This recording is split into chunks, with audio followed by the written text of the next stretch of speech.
নিয়ে চলে এলাম আবারও একটা রেসিপি ভিডিও। আজ বানাবো চাউমিন দিয়ে চপ। মাঝখানে একদিন চাউমিন রান্না করেছিলাম, কিছুটা চাউমিন ছিল সেটা রেখে দিয়েছিলাম। আজ করব তারই চপ। তার জন্য এখানে নিয়েছি একটা ক্যাপসিকাম কুচি, যে কোনো কালারের হলেই হবে। নিয়েছি গাজর একটা, কিছু বিনস ও কিছু কড়াইশুঁটি। চাইলে সবজিগুলো আগেই সিদ্ধ করে রাখা যায়, আমি আর সিদ্ধ করে রাখিনি। আর এখানে কড়াইয়ের মধ্যে দিয়ে দিয়েছি তেল ও সাথে দিয়ে দিয়েছি একটা পেঁয়াজ কুচি, দিলাম একটা লঙ্কা কুচি। লঙ্কাটা নির্ভর করছে কে কতটা ঝাল খান তার উপরে। আমরা যেহেতু নর্মাল ঝাল তাই খুব একটা লঙ্কা দিলাম না। দিয়ে দিয়েছি তার মধ্যে সবজিগুলো। ইদানিং আমার ফোনটা না খুবই ডিস্টার্ব করছে, কখন ভিডিও করতে করতে ক্যামেরা বন্ধ হয়ে যাচ্ছে, আবার কখনো নিজে থেকেই জায়গা নেই বলছে। মানে আমি কিছুই বুঝতে পারছি না। আমি যবে থেকে রেডমি ফোনটা কিনেছি তবে থেকে রেডমি ফোনটা আমার সাথে কিছু না কিছু প্রবলেম তৈরি করছে। যাই হোক, খুন্তি দিয়ে একটু নাড়িয়ে নিয়ে দিয়ে দিয়েছি এর মধ্যে স্বাদ মতো নুন। যেহেতু সবজিটা আগে আমি সেদ্ধ করিনি, তাই এই সবজিটা একটু সেদ্ধ করে নেবো। ক্যাপসিকামটা আমি পরে দেবো, কারণ ক্যাপসিকাম আগে দিলে ক্যাপসিকাম খুব নরম হয়, তাড়াতাড়ি গলে যায়। তাই আগে কড়াইশুঁটি, বিনস আর গাজরটাকে হালকা একটু সেদ্ধ করে নিলাম। এবার দিয়ে দেবো ক্যাপসিকাম। হালকা একটু নরম হয়েছে, এই অবস্থায় দিয়ে দিচ্ছি এর মধ্যে ক্যাপসিকাম দিয়ে হালকা একটু ভেজে নেবো।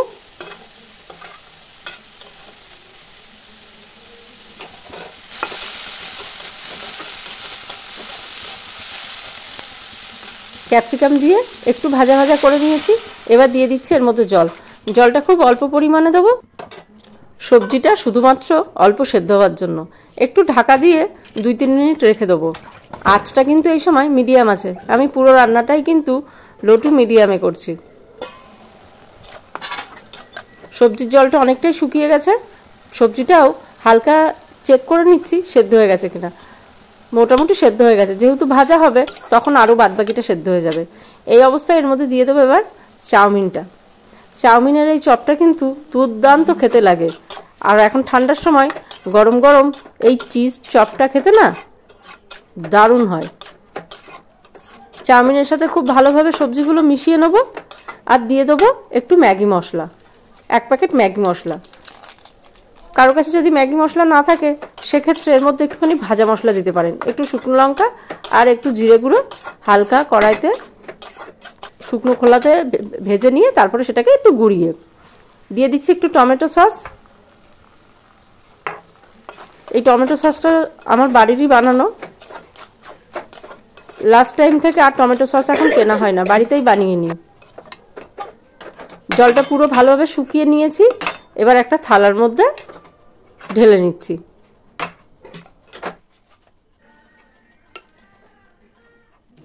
একটা পাত্রের মধ্যে ঢেলে নিয়েছি, এবার এটাকে একটু ঠান্ডা করে নিয়েছি।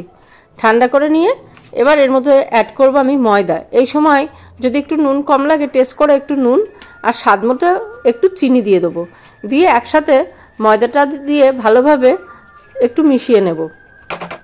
ময়দা না দিলে কিন্তু চপগুলো ছেড়ে যেতে পারে, তাই সেই ক্ষেত্রে ময়দা মাস্ট। সব কিছু মিশিয়ে আমি রেখে দিয়েছি। এই ফাঁকে একটুখানি তেল বসিয়ে দেবো। তেলের আঁচটা কিন্তু মিডিয়াম হবে। ছোট ছোট ডো মতন করে নেবো, শেপটা নির্ভর করছে যে যেমন খুশি নেবেন। মাঝখানে দিয়ে দিয়েছি একটু মজারেলা চিজ। আমি পিৎজা বানাবো বলে এনেছিলাম, পিৎজা করা হচ্ছিল না, তো ভাবলাম চলো এটাই করে ফেলি। লম্বা আকারে আমি শেপ দিয়েছি, চৌকো গোল যেমন খুশি শেপ দিতে পারেন। ভালোভাবে চিজটা দিয়ে একটু টাইট করে চপগুলো গড়ে নিতে হবে, যাতে ভাজার সময় কোনোভাবে বেরিয়ে না আসে। এমনি ময়দা দেওয়া আছে, বাইন্ডিং হয়ে গেছে, তাও একটুখানি চিজটা দেওয়ার পরে একটু হাত দিয়ে হালকা হাতে চেপে চেপে চপটা বানিয়ে নিতে হবে। এইভাবে বানিয়ে নেবো আমি একে একে সমস্ত চপগুলো।